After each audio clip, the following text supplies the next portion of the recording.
Stop. Before you scroll past this, look down at your own hands for a second, because what I'm about to tell you could be the difference between catching this early and finding out the hard way 10 years from now in a hospital room. I'm an endocrinologist. Blood sugar is what I do, all day, every day. And I need you to hear something that most people never get told until it's too late. Your body sends out a warning, a quiet one, years before anything shows up on a standard blood test. Most people feel it, see it, even point it out to their doctor, and get told it's nothing. Stress, getting older, a bad night's sleep. It is not nothing. Here's the part that keeps me up at night. Right now, 115 million American adults, more than 1 in 3, are walking around with prediabetes. And here's the number that should stop you cold. More than 8 out of 10 of them have no idea. None. They feel fine. They look fine. Their blood sugar is quietly climbing, and the first time most of them find out is the day a doctor says the word diabetes out loud. 80% missing it. Why? Because nobody told them what to look for. The early signs don't feel like a medical emergency. They feel like ordinary life, and that is exactly what makes them so dangerous. So today, I'm going to walk you through 5 early signals your body sends when your blood sugar is heading the wrong direction, counting down from number 5 all the way to number 1. And number 1 is the one I see missed the most. It's not a feeling. It's not a symptom you'd ever connect to blood sugar. It's something you can literally see on your own skin, and almost everyone mistakes it for something completely harmless. Some people scrub at it in the shower thinking it's just dirt. I'll get to that, but not yet, because if you don't understand the first 4, number 1 won't hit the way it needs to. Now, why does this matter so much? Why am I making a whole video about catching this early instead of just telling you to eat better? Because prediabetes is the one stage where you have all the power. At this point, it is reversible. The research is clear. People who catch it early and make modest changes can cut their risk of developing type 2 diabetes roughly in half. Half. Just by knowing. But ignore it. Miss the signs like 80% of people do. And the road from here leads somewhere none of us want to go. Type 2 diabetes. Heart disease. Stroke. Nerve damage. Vision loss. None of it loud. All of it building, silently, while you tell yourself you feel fine. The good news? Your body is honest. It's been trying to warn you. You just haven't known the language. Until now. So let's start the countdown. Number 5 is something almost everyone shrugs off. And it happens right after lunch. Number 5. The afternoon crash. You eat lunch. Maybe a sandwich, some chips, a soda. Nothing crazy. And then, about an hour later, it hits you. Your eyelids get heavy. Your brain turns to fog. You'd give anything to put your head down on your desk. So you reach for coffee or sugar just to claw your way to 5 o'clock. You call it a food coma.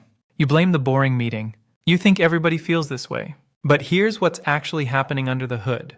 When you eat a meal heavy in fast carbs, your blood sugar shoots up fast. Your body panics a little and floods your system with insulin to bring it back down. If your blood sugar handling is starting to slip, that response overshoots, and your sugar crashes harder than it should. That crash? That's the wall you hit at 2 p.m. The fog. The fatigue. The desperate craving for more sugar to climb back up. A patient I'll call Dave, 50s, healthy weight, active, swore nothing was wrong. I just get tired after lunch, doc. Everyone does. We looked closer. His after-meal blood sugar was spiking and crashing like a roller coaster.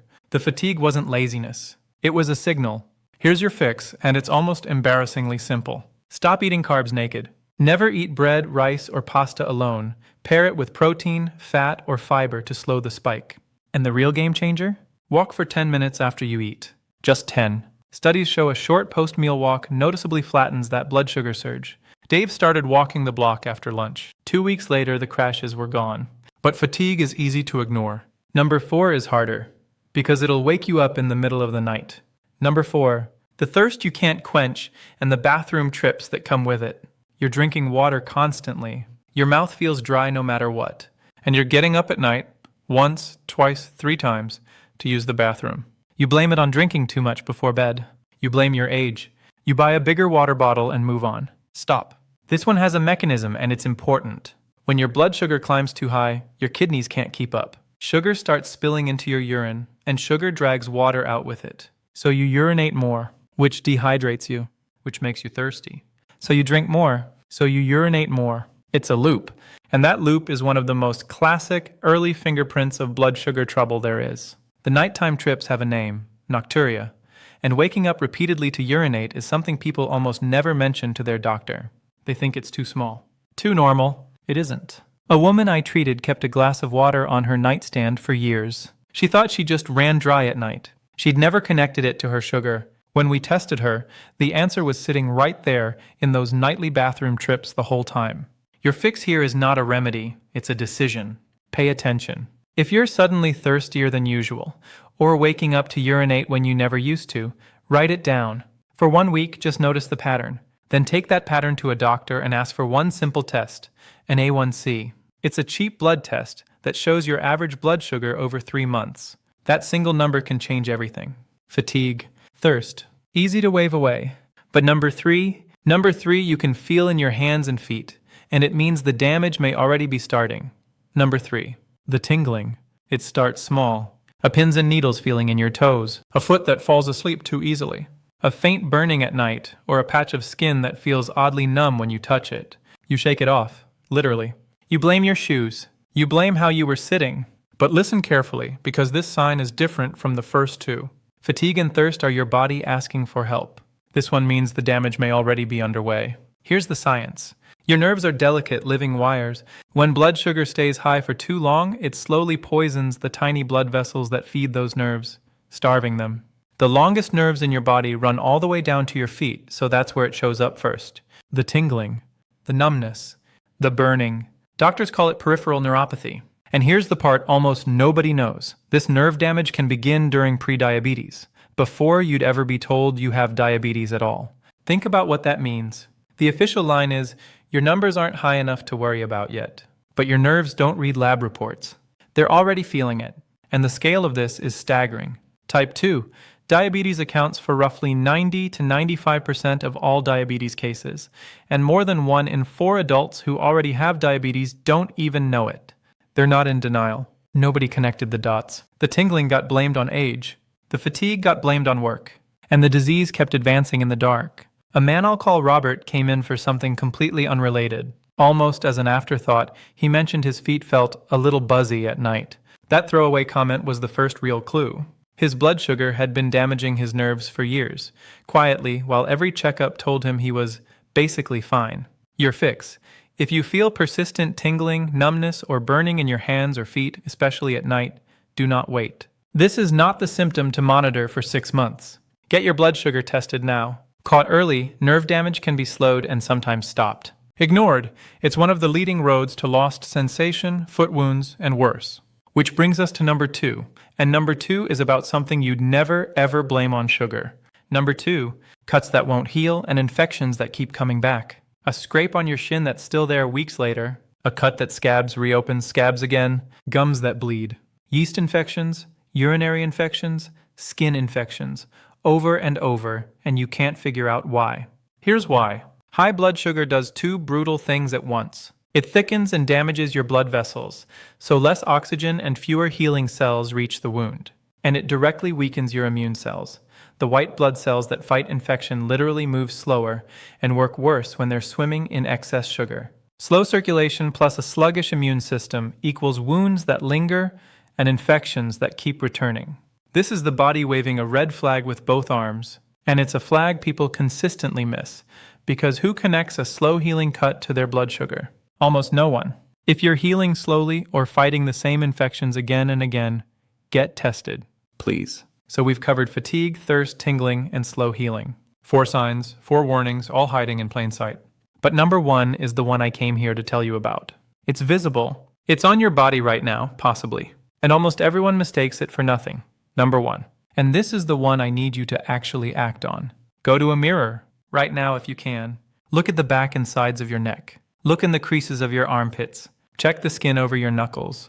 You're looking for one specific thing, patches of skin that are darker than the skin around them, brownish, sometimes gray, and that feel slightly thick, soft, almost velvety, like a smudge that won't wipe off. Found something? Most people have looked at exactly that patch 100 times and thought it was dirt. They scrub it in the shower. They scrub harder. They feel embarrassed, like they're not clean enough. They buy exfoliating soap. And no matter what they do, It does not come off. It won't come off because it was never dirt. It has a name, acanthosis nigricans. And here is the truth almost no one is told. That dark velvety patch is one of the clearest visible signs of insulin resistance, the very root of blood sugar trouble, and it can appear years before your blood sugar test ever turns abnormal. It is your body writing the warning on the outside of your skin in a language nobody taught you to read.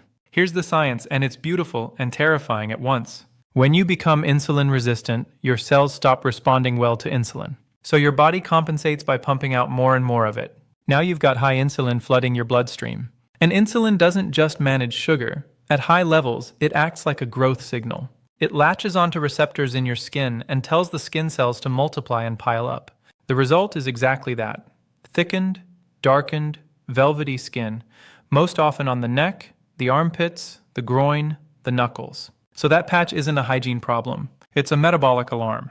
It's the smoke before the fire. By the time your fasting glucose finally creeps up, that insulin has often been climbing for years, and your skin was trying to tell you the whole time. I'll never forget a young mother who came in mortified about the dirt on her neck. She'd tried everything to scrub it away. She apologized to me for it. I had to gently tell her, "You don't need a better soap. You need a blood test." We ran it. Insulin resistance, deep in the prediabetic range. She cried, not from fear, but from relief. Because she'd finally been told the truth. And because we'd caught it in the window where she could still turn it around. That's the part I need you to hold on to. This sign is frightening because of what it means, but it's a gift because of when it shows up. Early. Reversible. While you still hold the power. So here is your behavior change, and it is not optional.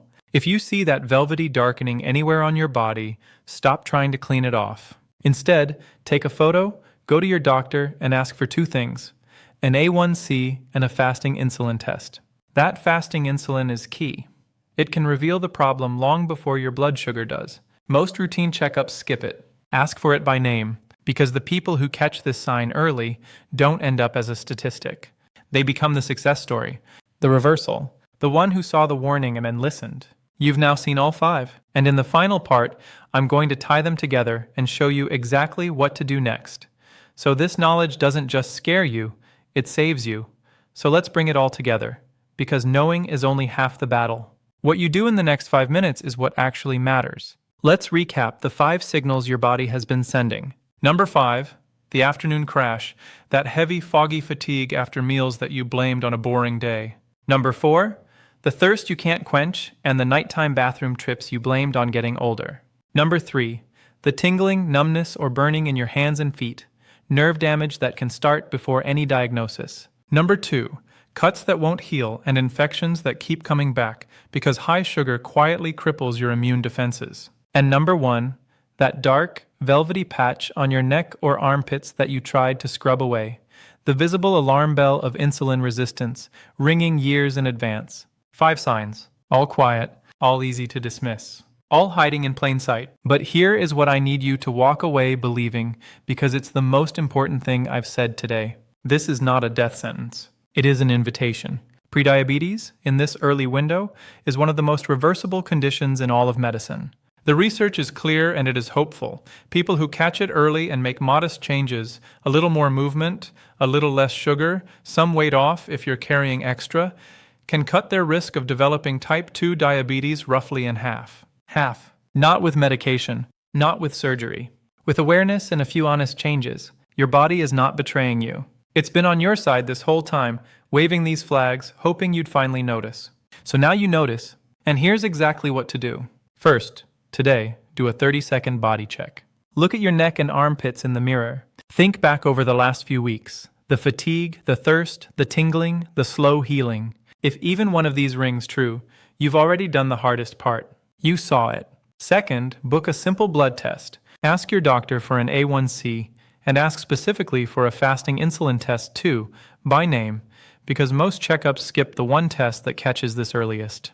It's a small ask that can change the entire direction of your life. Third, don't wait for a perfect moment to start moving. Take the 10-minute walk after dinner tonight. Stop eating your carbs naked. Add protein and fiber. Tiny changes, starting now, compound into a completely different future. You are not powerless here. You are early. And early is everything. Now I want to hear from you. And this genuinely matters because someone scrolling these comments might recognize themselves and get tested because of what you write. So tell me, which of these 5 signs surprised you the most? And be honest, have you ever noticed that dark patch on your neck and thought it was just dirt? Drop it in the comments below. Your story might be the nudge that saves a stranger's life. If this opened your eyes, do one thing for me. Share it with the one person you love who needs to hear it. The parent, the partner, the friend who always says, "I feel fine." That share could be the reason they catch this in time. And if you want more truth like this, the things most people don't find out until it's too late, subscribe and turn on notifications. I'll keep showing you what your body is trying to say. Take care of yourself. You only get one body. Start listening to it today.